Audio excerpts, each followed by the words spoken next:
Oh my god, so the other day when I was updating my Goodreads, I realized that I hadn't finished a book since May 25th. And I finished Lessons in Chemistry on August 3rd. I blame that on my last read though, which was Caravel. A lot of Caravel slander on this channel, but I kind of blame that for putting me in a book slump, but that's not the point of this video. Let's get into it.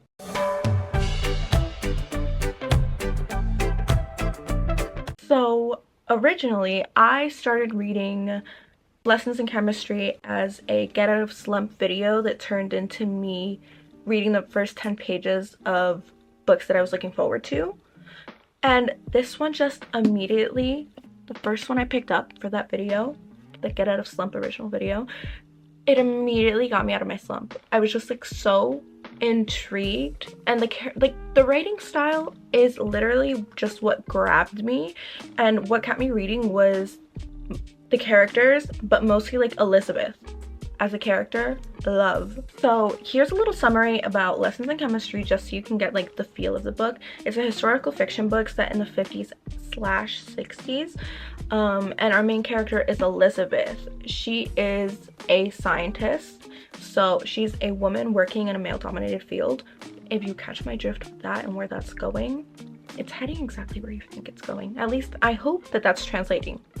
I hope my thoughts are being mixed with your thoughts and you're getting the signals that I'm throwing at you right now. Like, you know, the way the societal standards were, and her being a woman, you already can imagine the behavior that's gonna be coming from these men. Not only just the men, but like the women, because she's an outlier in society. She's a strong, independent scientist in a male-dominated field. That sounds corny, but that's what she is. So basically, in rougher terms, not getting into the plot or anything like that, she is a scientist who ends up getting a cooking show. So she's a relatively serious person on TV teaching people how to cook. The thing is that for her, cooking is science, because when you think about it, like, all her ingredients are her like chemicals, and she's just trying to get the outcome of her scientific experiment. So while she's trying to teach the audience how to cook, she's using scientific terms and explaining what's happening while she's cooking. So she's educating the women. Love that. Really interesting, honestly, for me. I never really thought about cooking as science until she said it, and I was like, wait, she's 100% right, you know? So this is where I'm going to tell you to read the book if you haven't read it, because this is a spoiler reading vlog. Hey! So I'm actually inserting this after the fact that I've read, filmed, and edited this entire video, but I thought I would just split this up. So this is going to be a spoiler reading vlog, but at the end I'm going to include a non-spoiler review, just so you can kind of get a feel if you want to read this book. I don't want to make it like a complete spoiler video, like that's kind of neglecting the fact of me recommending a book, because then you don't know what you know what I mean? Like, if you watch the whole video, you're gonna find out what happens, and then obviously you want to read it, you know, not knowing much about it. So I just thought I would try something new and just broaden the horizons and include a little non-spoiler review at the end. I'll put in a timestamp. I'll put chapters in this video so you can just click to the non-spoiler section and we'll go from there. But just trying something new. Let me know if you like it. Yeah. And if you don't care, we'll just stay with me and we'll go along for the ride. Okay, I'm listening to Summer Lo-Fi and I'm reading Lessons in Chemistry, and I just love the type of person that Elizabeth is. Let me explain. At this point in the book, Elizabeth is trying to learn how to row because Calvin rows and he's like, come out with me. And he kind of got her in a loophole because she was like, oh, women don't row. And he was like, you're saying women can't row? And she was like, no, fine, I'll go. You know, just to prove you wrong. And she's not getting it. She's not getting rowing. She keeps falling out of the boat with him, and she was like, tell me what I'm not getting. He's like, it's physics. And she's like such a, you know, obviously like science-driven person that she understands things in the terms of science, which I've never seen before to like that extent. And the minute that she gets a grip on how the physics is impacting her rowing and she makes a formula for it, she becomes really good at rowing. Like, I've never seen that before, and I'm just like intrigued as to how that works. But yeah, so In conclusion, there is nothing that Elizabeth can't do, and I will stand by that forever and ever. It's been like not even 2 minutes. Her boss was like, this exceeds your intellectual grasp. The woman was too stunned to speak. Excuse me? What? Oh my god. Ew. I hate that. Ew, David. If you're struggling with your lab equipment, you know you can ask one of the fellas to help you. Bro. I keep updating you in like less than 5-minute spans, but in conclusion, hate her boss, and Calvin will always and forever be that girl. He beats Donna, what's his freaking name, bro? Dino. He called him Dino. I'm gonna call him Dino, but you know, Donati. I'm talking about Donati, but I'm gonna call him Dino because Calvin is that girl. He beats Dino in college rowing, and then he goes to like shake his hand and he's like, are you drunk? To Dino. Calvin 1, Dino 0. And then Calvin gets the position that he crafted. Calvin 2, Dino 0. And then Dino was like, I went up to him because I got director of chemistry and he'll be reporting to me, and not just because my daddy plays golf with the CEO or that I'm his godson or that I married his daughter. It was all because of my pure talent and intellect. And he's like, just to show him who's boss, I'm gonna set up a meeting with him and show up 20 minutes late just because Calvin didn't remember me when we were introduced when he got this position. Calvin 3, what was it, 3 or 4 at this point? And then he's like, I'm gonna show up 20 minutes late to the meeting because I'm that girl. And then Calvin just doesn't show up because he doesn't like meetings. Calvin lives rent-free in his head. Dino, my man. Not my man. Dino. Take a pill. Take a pill. And Dino cheats on his wife? I think I'm gonna have a heart attack and die from that surprise. How are we gonna get rid of this man? How are we gonna get this man fired? What is happening? And the way he was like, did he sleep with other women? What a question. Didn't everyone? The 50s, bro. I did like their dresses though. Their dresses kind of ate, but like, you know. I had a feeling this was gonna happen, but I don't know if it's the dog or if it's Calvin. And I think it's the dog, mostly because they put a lot of emphasis on the leash. Because no way, it's Calvin, right? No, I don't believe it. I don't believe it's Calvin. What do you think? Should we go in this together? Okay, wait. As they took another turn, Calvin almost slipped on moss before regaining his stride. Close what? I really think it might be Calvin now, but I don't know. I really don't think so. Either way, I would be sad because I really like this dog. It was Calvin that died. I was not expecting that. I'm at a loss for words right now. Okay, I'm gonna keep reading. Can I just say that these people are absolutely awful? I would look at you, but I look absolutely terrible right now. But first it was the reporter who was way too invasive and assumed that she wasn't very close with him in the first place. With, what's his face? I can't remember his name, Calvin. And now it's this lady who's just way too jealous and telling her what people are saying about her. Basically that she was unwed and with this man. Like, where is it? But in my opinion, whether or not Mr. Evans was getting the milk for free doesn't mean his untimely death hurts you any less. In fact, in my opinion, it is your milk, and if you choose to spoil it, that's your right. I would literally slap her in the face. I'm sorry, because what? And now has the audacity to literally throw out her dog. Because what?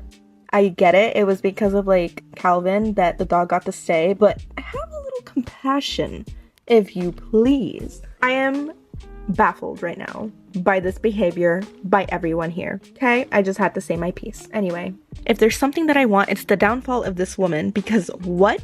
I am so mad, alluding to the fact that she was only with Calvin because he was famous and that now she can go on to marry someone else. And oh my, I am pissed. I am pissed off. Maybe he could help your career. Who could blame you? And then calling her a little renegade because she doesn't want to have babies, and then literally slut shaming her because she's pregnant and she just doesn't know it. Well, she just told her anyway, but I mean, what? And what the reporter wrote about her Bro, if I ever get my hands on these people, it's on site, because what is this? They're so terrible to her, and Calvin was the only good one in this world, and I will believe that forever and ever. And I thought he was going to be with us to the very end of this book, and now he's dead, and I literally am so upset. I'm so upset. I'm so mad right now. I literally am so mad.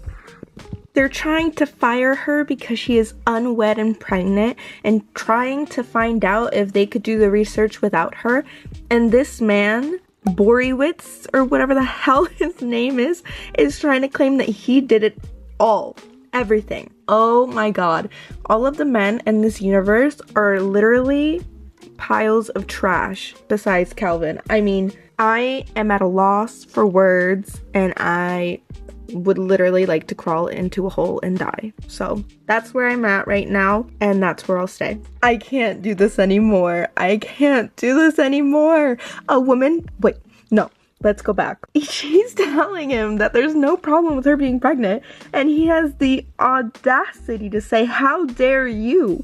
A woman telling me what pregnancy is? Who do you think you are? I can't. Oh god. I would show you my face right now, but I look absolutely diabolical, and I can't do that to you right now. I hate this man.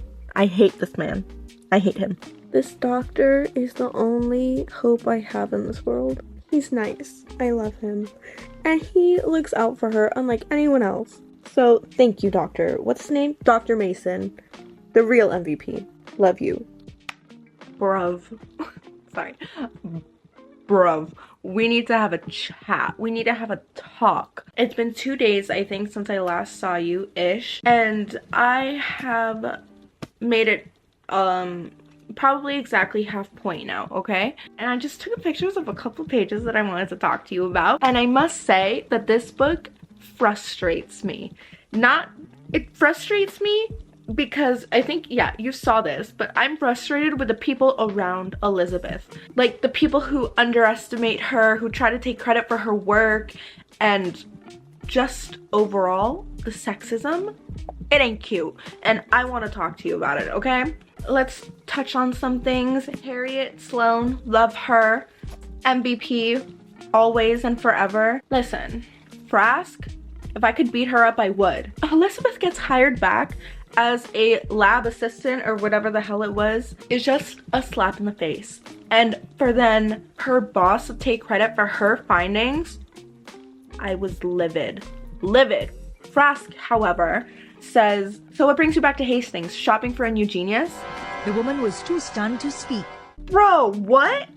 I was appalled by this woman. They kind of like find common ground. That doesn't make up for what she did though. Like, the years and years of freaking torment that she gave her. Are you kidding? I don't care. I don't care if you found common ground. I still hate her. Then we get on the, officially we get on the topic of, what did I name him? Dino? Stealing her work. And that stupid man who keeps going to Elizabeth for her help on his projects being written down as a co-contributor, when we all know for a fact that he doesn't know shit about anything concerning this abiogenesis whole topic or his work or whatever they're working on. Like, appalling. And then no, it's getting me heated. And then Dino saying that this Zott fellow like didn't do any of the research, and it's basically like a dead end on his part because he's like, you know, whatever, like burnt out or whatever the hell he said. I'm livid. Leave me 5 minutes alone in the room with Dino. That's all I need. Those are all the topics I wanted to touch on. Now we're kind of back on present day and what's it called? Elizabeth getting her kind of like offer to get on her cooking show after she quit the job at Hastings. Madeline's teacher also, when I get my hands on all of these people in this book, I'll protect Elizabeth with my life. As of right now, officially like halfway through, I I don't know how, I don't want to like jinx it or anything, but I could totally see this being a 5-star read. I don't know, something about this book. But that's where I am right now. I'm on page 193. So yeah, that's my little update. I'll update you some more along the way, but that's how we're feeling about lessons in chemistry so far. I'm eating it up, love it. Some of these people though, they're testing my patience. They're testing it. Oh, 6:30. I love that dog, forever and always, and I just love how they give him an internal monologue and everything. Great, perfect, stunning. That's it.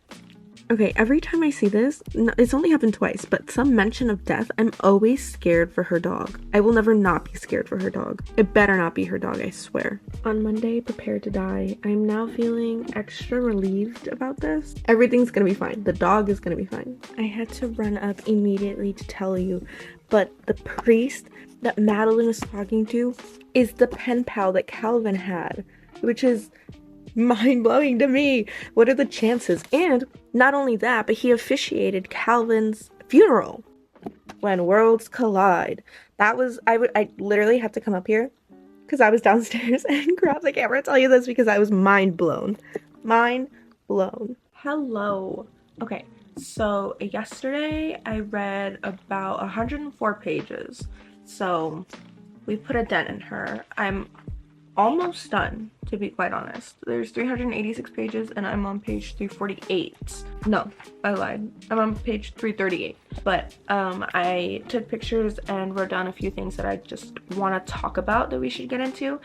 And that's what we're doing right now, in the dark. Let's flip.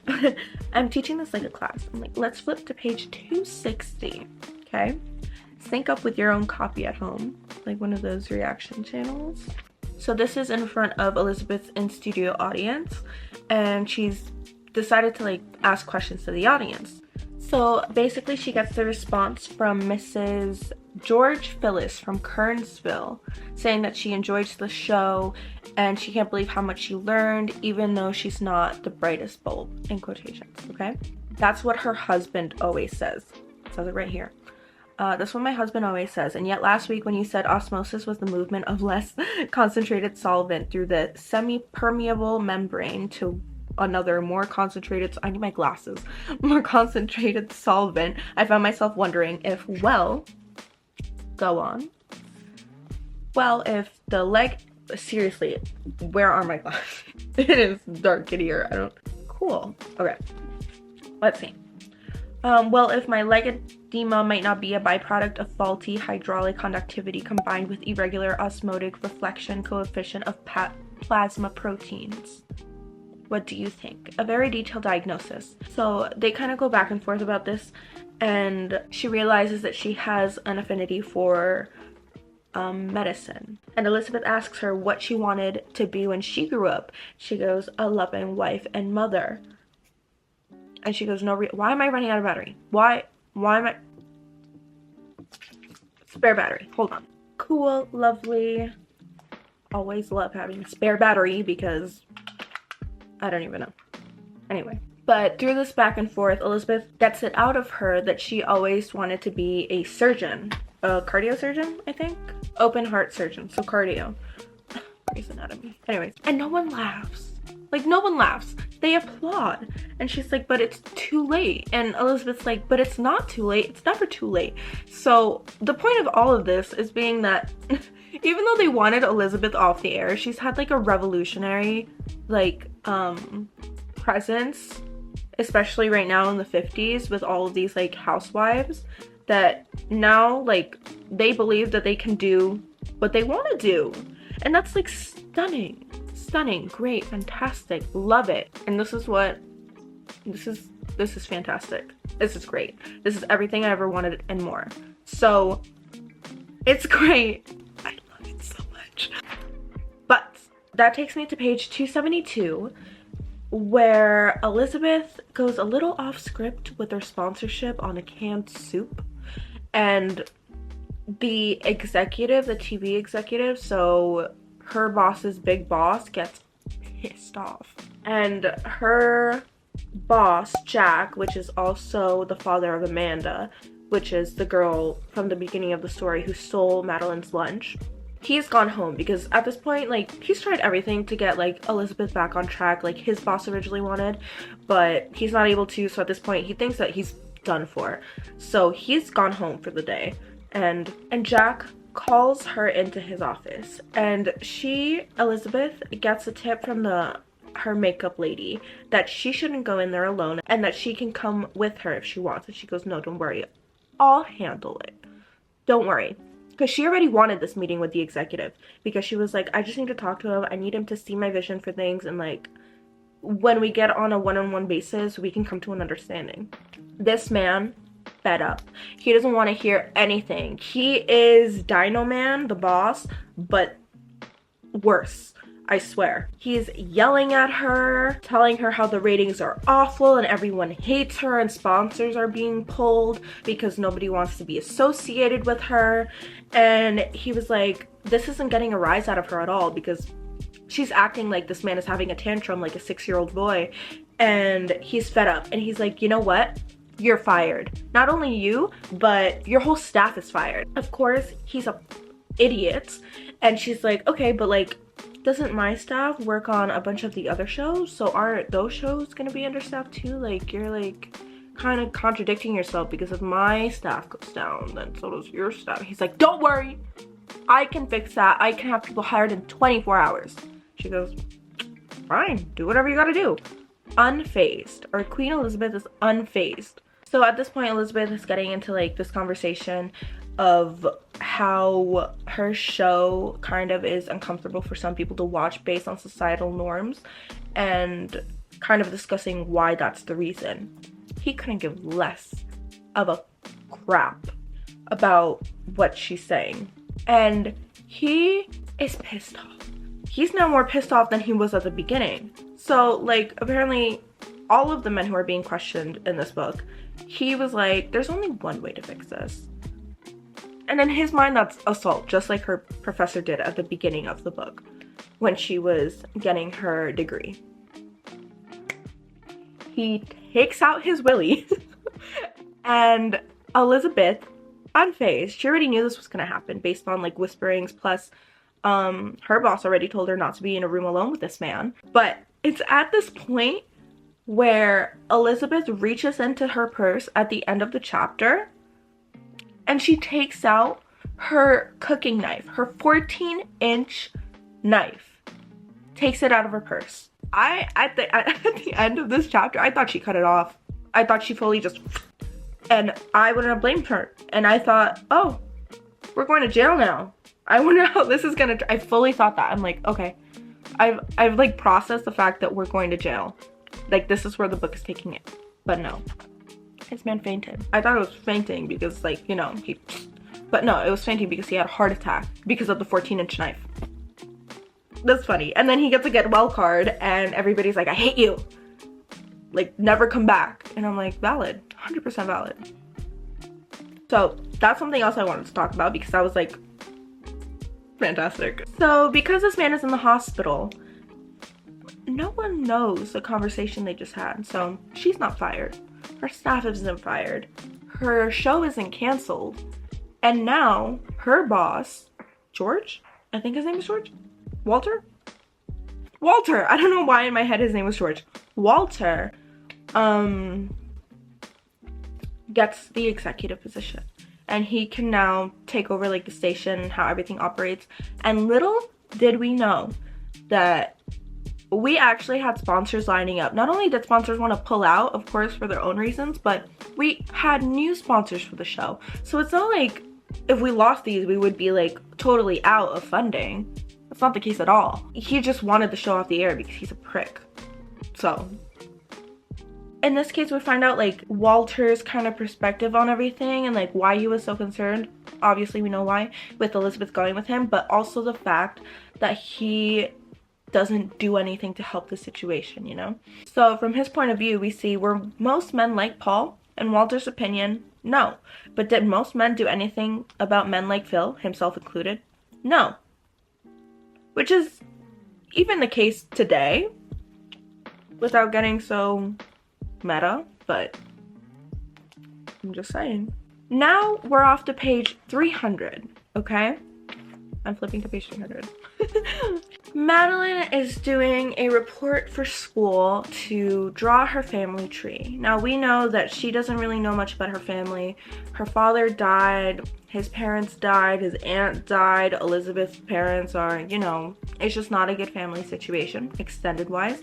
But she's interested in knowing more about her father. So she looks into the school that her father attended when he was young, hoping to get some information. Hi again. So my SD card ran out of storage. Yay! So we're all set now. We have a new battery, a new SD card, and we should be set to go. So as I was saying, Madeline's looking for information about her father, but I feel like I have to take these off because the what's it called? Reflection is like really messing with it. Anyways, so she's looking for her father, and she knows that he went to an all-boys school, like religious of some sort, but she doesn't know the name. So while she's at the library trying to look for the school that he went to, she bumps into a minister, okay? Now, listen, I thought this was set up so naturally and so organically because I knew that she was looking for like information for her family tree, but I didn't know that she was gonna go like to these lengths and that she was going to like find out, not even like find out, but like connect so many dots that we already had because it was planted before. Just like not throwaway things, but things that you thought were like one and done.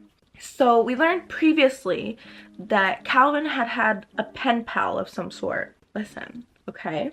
The pen pal turns out to be the minister that Madeline meets at the library, and she kind of becomes friends with him, and he asks for her name because she's explaining her family tree and how messed up it is, and he realizes her last name is Zott, and that kind of doesn't click for him. But when she tells him the name of her father and the fact that it's Calvin Evans, he's like, oh crap, this was the guy I was pen pals with years ago. And I was like, you're joking. He had previously mentioned in a letter something about Commons, and Calvin ended up moving there, and the minister ended up moving back to Commons after his father died. So Calvin and the minister were in the same spot, just never actually ended up blending together, like, and meeting. Because, as we know, Calvin never got a response from the minister when he was younger about the letter that he sent him saying that he wished his father was dead. And it was not because the minister was put off by it, like Calvin had previously thought, but that he just didn't know how to respond. And that, for some reason, is like worse, because you know that this minister wanted to respond, but he didn't have the words to like tell him, oh, it's fine, and like console him about this matter. So he'd been going on and on, like trying to like fix the situation in his head, and then found out that Calvin died. And he was like, crap, like that was, you know, in a way, my friend. So he went and he serviced his funeral. He did the mass. Not only that, but he meant to talk to Elizabeth about her husband, well, you know, what's it called, boyfriend. But he just, again, didn't have the words, so he never interacted with her, and when he was going to, she had already left. He meant to like look her up, but he didn't have a name, he didn't have an address, he had no way of interacting. So basically all of these things, like, I had given no second thought to like this minister who had like done the mass, and now somehow this is the guy that was Calvin's pen pal and is now helping Madeline find information about from her. Okay, now listen. No, because I'm getting off on tangents. He feels like he owes it to her and to Calvin to find out more about this. So he finds the school, All Saints, and he wants to get information from Madeline, okay? And he's calling, getting like, oh, the what is it? The priest? The bishop. The bishop isn't in today, sorry, like, please call back later, like, when he's in. Calls back again, sorry, minister isn't here. I'm just looking for information about Calvin Evans. Oh, we never had a Calvin Evans here.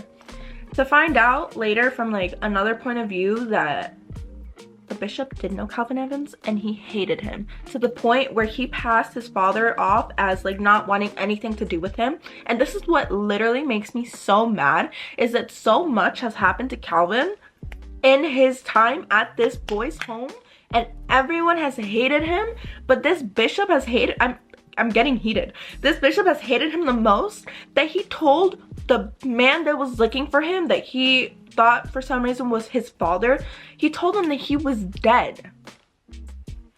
When I read that, my brain like exploded. I'm still mad recounting this to you. You told a little boy that his father wanted nothing to do with him, and you told his possible father that his son died of pneumonia just to get his money. Not only that, but he got in trouble with it, and because of what he did, he still blames Calvin, because Calvin ended up making something of himself, got put in a magazine, and the what's it called, the fundraising people who gave the money to the church were like, you lied to us, that's Calvin Evans, the one who went to your school. And they were like, no, how do you know that? They're like, well, there he is. And he was like, oh, like, well, did you ever meet him? They dropped the lawsuit. I would sue. I hope Matt, Elizabeth probably won't sue, but I'm so mad. But yeah, the point that I wanted to make with me recounting all of this information to you is that this was sprinkled so well throughout this book that even though I remembered these details, I didn't think they would play such a significant role in what was to be like after the fact that we were told this. It's just the writing. I love it. It's impeccable. I swear. Like, I think I told you I was in a reading slump, okay, until I read this book. So I'm still kind of on and off reading. So like some days I just really don't want to read. Like, it's taking me a little while to get through this book because I've spent so many days not reading. But when I pick up this book, I do read a lot. So sometimes it's just like the act of reading that I don't want to do. But once I literally put my eyes to this book and start reading, I don't want to stop. I could finish this today, but I do have to edit a video. I also want to talk about 630's little side quest of finding the non-clapper that he was so concerned about. So Elizabeth is on TV and 630 is watching the program and he notices this lady. He's like, everyone is clapping at my mom except this lady. And she's been here a couple times already. What is the deal? This dog makes his way to the studio. What was it? 9 miles, I think? By himself. He's so smart. We knew this. But he makes his way to the studio. He makes his way inside, pretends to be like her or like having a heat stroke so someone can pick him up and bring him inside. He gets up and he makes his way through the crowd and then he sits and he stares at her. And she's like not thinking anything of it. But like I said before, things were sprinkled in this book. So we had previously known that 630 was a bomb sniffing dog for the police department. So in 630's little narration, he's like, something smells weird. What is that? Why am I acting like a dog right now? But he smells what he was taught to smell. And he's like, wait, I was taught this, but they never told me to like reach in and get the bomb. They only taught me to sniff the bomb. So he's like, huh, what do we do now? And then he takes the purse outside to the security guy outside and places it right there so he can see it. And then he finds letters and stuff and they trace it back to the lady inside. And so journalists come and they're like, oh my God, how'd you find the bomb? And he was like, really? Like, I have no idea. Like, this bag showed up. And the journalist who covered multiple events in Elizabeth's life was there, and he had such a tie to this dog because this dog was the center of like basically I feel like every story he ever wrote. Like the shooting that happened at the cemetery with the dog, you know, because the dog was like a hero, that was the center of his piece. And when he saw 630, he was like, I know that dog. He didn't, I don't believe he pieced it together because Elizabeth wasn't there, but deep down, I'm sure he knew. These have been the past 100 pages that I read yesterday, summed up and rolled up, minus the news article. I didn't talk about the news article yet. But when I catch each of these people that talked bad about Elizabeth, the teacher being on big time on my hit list, I'm gonna get her.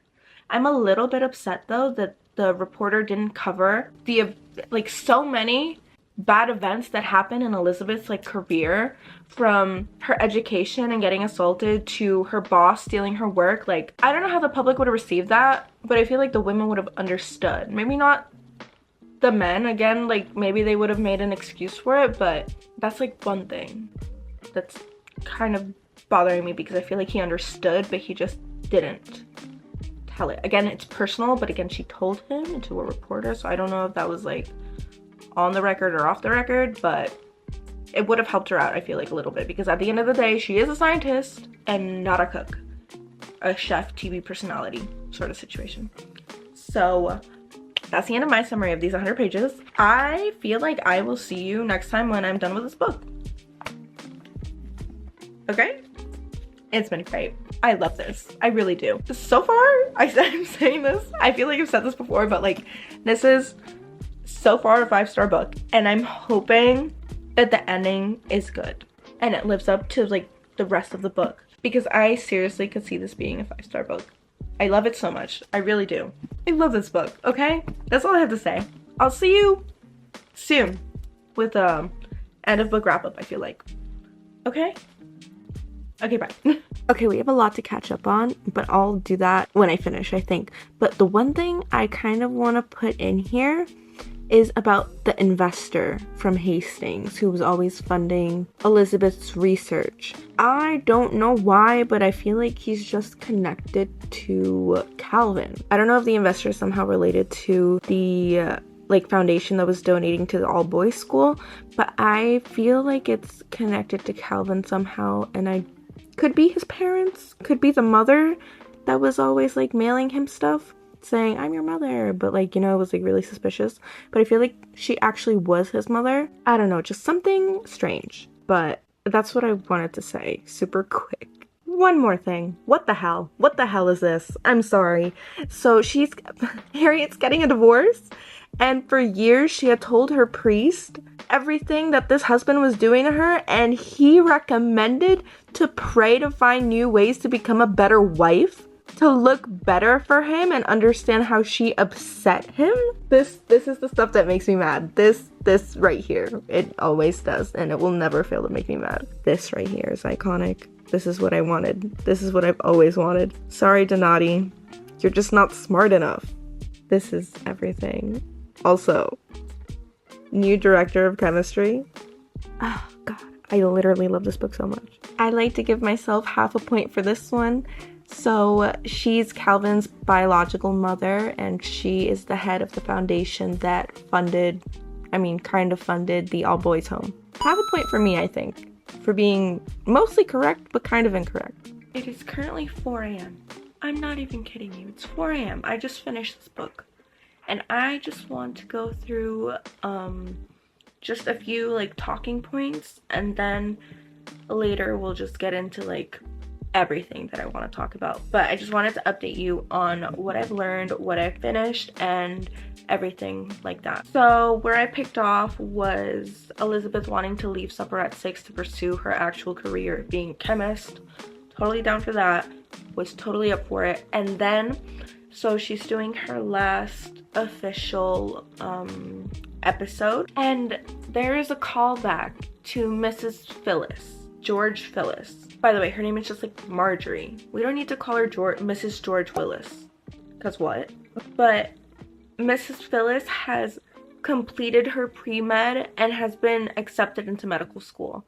And that to me was like one of the greatest things ever, because I know like she was a housewife 2 years ago. Also, there's been like a 2-year span since she started the show and now, and I don't know if I like didn't read dates or something, but that was kind of something that like boggled my mind, because I thought at most it'd been like maybe like a year, but it's been 2 years. And that's just great, because this is something I'll talk about later, but like just like the influence that Elizabeth has on people, just telling Marjorie that she had the ability and she believed in her that she could achieve like her goal of becoming what did she say, an open heart surgeon. Brilliant. Love it. If there's someone I stan, it's Elizabeth. I will stan her forever and ever. I will fight for her. I love her.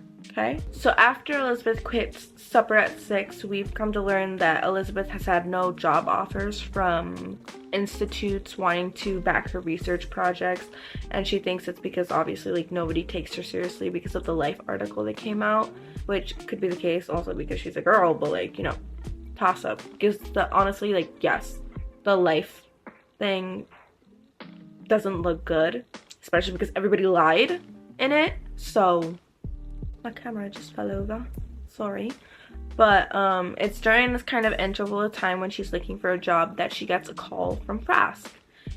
I know Frask is trying to have her whole redemption story, but I like her a teeny bit more, but I still don't like her. Like, you can try to redeem yourself for the rest of your life, but like, in my eyes, screw you. Screw her. She's the one who literally screwed over Elizabeth from the very beginning because she was just jealous. They can never make me like her. Anyways, Harriet picks up a call from Mrs. Frask telling her that she's from Hastings, and obviously Harriet hangs up on her. So Elizabeth gets wind of this and she realizes that she has to call her back because she's like, what do you mean? She works at Hastings, she was fired.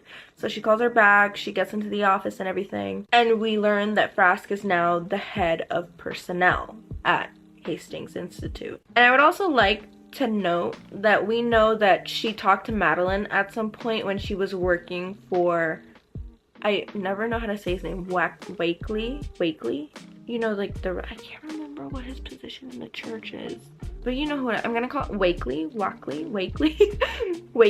gonna call him Wakely. But while she's working for Wakely, she talks to Madeline, and in her head she's like kind of like telling Madeline like she used to work with her mom, and in her head she was like taking accountability for everything that she did to Madeline, which good on her, like work on your self-development, personal development. But I will also know that. But the plot thickens in these next 20 pages to something that I want to talk about later, which is the whole Avery Parker situation, as well as Calvin's entire backstory that's always been a mystery for the entirety of the book. We're gonna get into that in the kind of wrap up of this, but I would also like to know that Harriet is getting divorced. Best news I've heard all day. Love it. Not only that, but she's taking a new interest in magazines. But not only that, she got Roth's article published in Vogue. Because she knew, like, she has this insight into magazines, like she said in the book, that she knew that obviously, like, Chemistry Today wasn't going to publish something on Elizabeth. It's not really, like, what they're aiming for. Something like Vogue was going to be better suited. And she got it, and she got it in there. And her piece went out.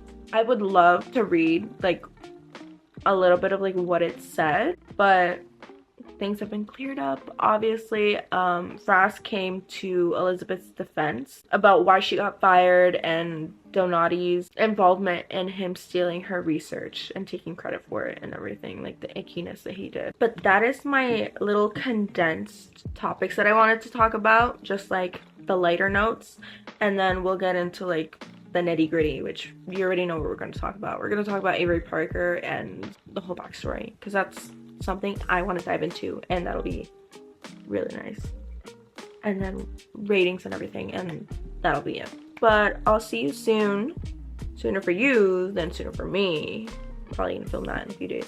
But yeah, I love her so much. Anyways, I'll see you. Hi, welcome. If you're here for the non-spoiler review, let's get into it. I finished Lessons in Chemistry, and I really cannot express this enough that this is, I think, the best book that I've read this entire year. It was great. It made me feel so many emotions, and I feel like that's something really good when the story like keeps you there for the entirety. I was not bored at any point while reading this book, and just to be, that's a feat in itself, to keep For a book to keep you there and for you not to get bored and wanting to come back to this over and over again just to find out what happened. Like, I know that's what a book is supposed to do, but most of the time, sometimes it just doesn't happen that way. You're bored in parts. Some parts are slower. This one kept me there. It got me out of a slump. It's literally my child.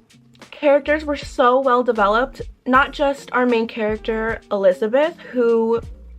she's a great character in herself. I've never really read anything like her. She's so different and unique, and the way that she thinks is progressive for the time period, but it was perfect. So while Elizabeth is our main character, that doesn't mean that our side characters get sidetracked and we don't care about their stories. Frankly, I was very emotionally involved in everyone's storyline in this book, and it's just, I feel like most of the time in books, they don't do that well. Like, you're always more interested in one story than the other.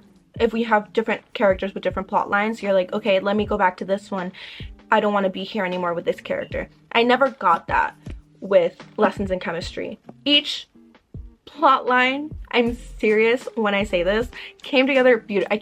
I can't stop saying it, I know, but you just have to read this. I cannot say enough good things. The writing style in this book is beautiful. Listen, I know it was short. I don't know what I can say without spoiling this book, but I love this book. If we have similar reading tastes, it's a great book for you to check out. I gave it 5 stars, and let me know if you read it, honestly. I would recommend. Don't watch the show. That's all I beg of you. Just don't do it. Okay. I'm gonna get into the spoiler review now, but I'll see you in the next one. Bye. Hello. Okay, I'm so excited to talk about this. It's been more than a month that I finished, and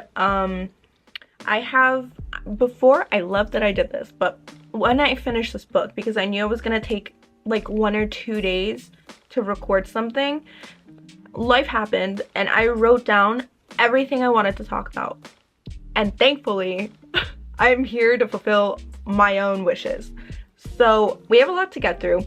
One thing I want to tell you right now. I know I mentioned this in the beginning, but did I? I might have mentioned that in another video. But Lessons in Chemistry is an Apple TV show as well. It was adapted from the book. I was excited to watch that, but I knew it was a book, so I held off. And when I finished the book, I watched the show. They butchered my boy. I'm saying like my boy in the way Amos Diggory said it when Cedric died. My boy! That's what I mean. I'm so sorry. It was nominated for an Emmy for a limited series, as you should. If you didn't read the book, you would like it. If you read the book, I read it, they butchered my boy. They butchered her. As is with, I don't want to get into TV talk, but as is with like movie adaptations, TV adaptations, things are going to be switched around, things are going to be changed. But in my opinion, the changes to the characters were unnecessary. They made everyone a lot nicer than they did in the book. And the whole scene with Elizabeth whipping out her kitchen knife wasn't even in the show. Make it make sense. Make it make sense. But that's not what we're here for. Sit down topics. As I said, I have them here. Let's get into it. I don't remember what I've said so far and what I haven't, but something that I always thought when I was getting towards the middle and towards the end of the book is that I love how the story connects itself. You're dealing with Madeline's side quest with Wakely, as well as Elizabeth. You have 645. I'm so sorry to the dog. 640? 640? Give me a minute. Hold on. I'm so sorry. That dog is my baby though. 630? 630! It's 630, isn't it? 645. 630, right? Where is it? 630. I'm like so convinced it's 630. I know I said 645. 630. Dog. 630? 630. Okay. It's 6:30. I just love how the story connected. We meet this this guy from the church, right? Madeline meets him. We don't think much of him other than he's gonna help Madeline get in touch with the boys' home, right? I honestly swear to God, it blew my mind when I found out that this man knew Calvin. Not only knew him, they were pen pals. It was crazy to me. Like, I cannot say enough good things about this book because I loved it. I love this book so much.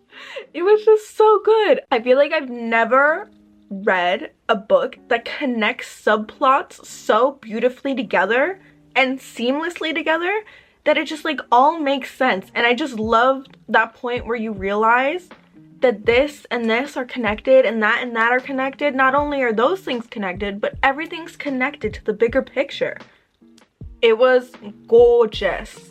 Gorgeous, bloody brilliant. Nothing made me happier than to see Donati, what was I calling him? Dino Man? I don't even remember. Seeing that man be literally fired and taken out of Hastings forever. And listen, this is another thing that the show left out, but the foundation funding Elizabeth's research, the foundation that was literally Calvin's mother at the head,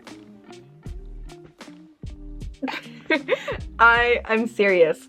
You know, Elizabeth leaves, she gets a call from Frask asking her to come in because Donati, whatever. And no, he didn't ask for her because he was pissed when she was there. No, but just knowing that the Parker Foundation bought out the majority share to kick Donati out and to put Elizabeth in, gorgeous. I could have never thought of anything better to kick this man out of Hastings, this plagiarizer. Like, there's the one person I hate, it's Donati, honestly. Frask, you're still on my shit list, I'm sorry, but it's just how things are. And the show butchered her. They butchered her. She was nasty in this book, I swear. I can't. So with Donati out, obviously, the foundation puts Elizabeth in charge as the head of chemistry, okay? So now we get into the whole Avery situation. You know, Hastings Foundation, Avery. Avery being Calvin's mother. I'm not gonna say this thought popped into my head because I don't remember, but it was crazy. And then us sitting down, not sitting down, but you know, us the reader, like sitting down and getting to learn everything behind Calvin, like his whole backstory, the reason why he ended up in the boys' home in the first place. Tragic. Everyone in I feel like all of these characters, except, you know, our main core group of people, are absolute trash. Like, everyone in this story, in this, you know, made up society, is just the worst person ever. Avery's parents, her giving birth to a child, them telling her that it died and then giving it away, beyond me. Not only did they do that to her, but to tell, well, like a lie to Calvin that his mother died in childbirth.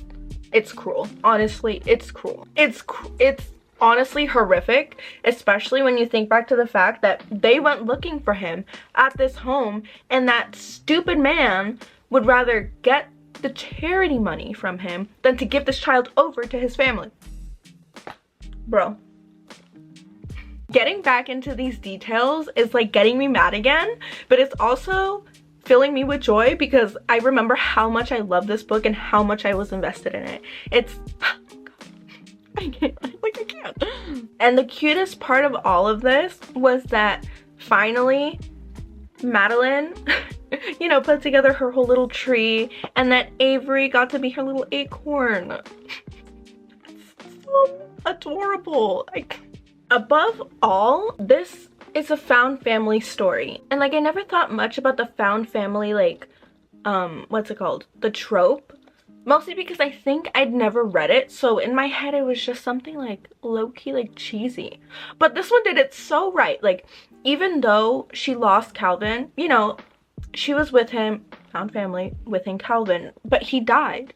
So it wasn't just about Calvin and about their romance, but it's about the fact that even though she doesn't talk to her parents and she doesn't really have anyone, she now has 630 and Madeline, Wakely, Walter, who else am I missing? Dr. Mason, and the neighbor. Harriet, yeah. 630, Harriet, Walter, Wakely, and Dr. Mason. It's just like at the end when they all just like sit down for dinner along with Avery, like that is her new person and her new addition into her family. It was just like really wholesome just to know from like where she came from, like having no one, to like having this whole little group of people that she can trust and she can be with and that support her. So wholesome. And I feel like this could be my change of mindset about the whole found family trope, but I feel like this one is just so well done, and I have trust in other authors, but I don't know if it'll be executed to this extent.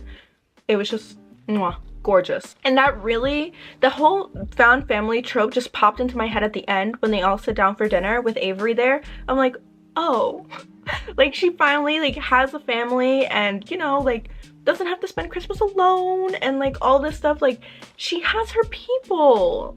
It's just wholesome. In addition to like all of this, you know, Elizabeth calls 630 because that's the time they met. But 630 took this literally, so when he met Mad, he thought her name was gonna be 922. It's cute. And now when he met Avery, he thought her name was gonna be 241. Because, you know, that's the moment where, you know, they get adopted into your family because they're gonna stay forever. It was just so wholesome. I keep saying it's wholesome, but it's adorable, and I eat it up. What can I say? Something else I'm gonna tell you that I hated about the show was that they never included the fact that 630 is learning English. The last time that I counted was when he met Wakely. Wakely? We keep going through this. But he knew 981 words. And I know it's hard to do that in TV, but honestly, he narrated a little bit of an episode once. Just show a little bit of Elizabeth teaching this little dog English. So even though I hadn't finished a book in 3 months, this was the book that got me out of a book slump, and it took me a little while to get through, but when I read it and I sat down to read it, I was going through this. Like, it was so, it just kept me hooked from the very beginning. What can I say? I was in this from the start. I loved this book from the beginning. I loved the writing style and the characters and how just everything came together so naturally. Enjoyed the topics it covered and how it didn't shy away from what it was like back then, especially for women. And I'm not gonna lie to you, because this got me so frustrated during the beginning with all of this stuff happening to Elizabeth that I started crying. I was like, I felt so bad for Elizabeth that I was feeling what she was feeling from all of these people that I literally started crying. Like, this book made me feel things. Just like overall, it seemed like something that could happen in that time period, meaning like a woman getting a cooking show and then slowly influencing them to kind of step away from the societal standards and do something for them. Like with what was her name? For Marjorie, I mentioned her before, but Elizabeth really did inspire her to like step away from what society taught her, like to be a housewife and to cook and to like have children and to do what she really wanted to do, which was become a heart surgeon. Like, it feels like something that could happen in that time period if they ever got that far to stay on the air. But still, especially with the constructs that have been imposed on girls since they were younger, Elizabeth, I feel like she would definitely get through to I would say a large amount, but like a serious amount of people. I don't want to say a large amount because I feel like it would be hard to kind of like strip away those constructs, but still I feel like she would break through to some women. Again, love the characters, love how they intertwined with each other, especially Wakely and Calvin's story and Wakely's relationship with Madeline, and then realizing that Wakely had ties back to Calvin.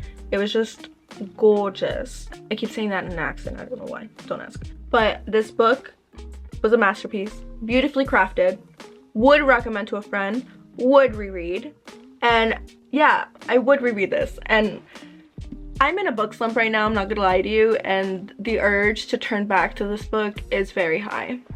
But with all of my spiel and you watching me read this book, do you know what the rating's gonna be?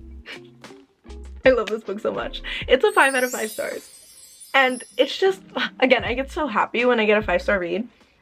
Like, just the feeling of a good book is gorgeous and beautiful.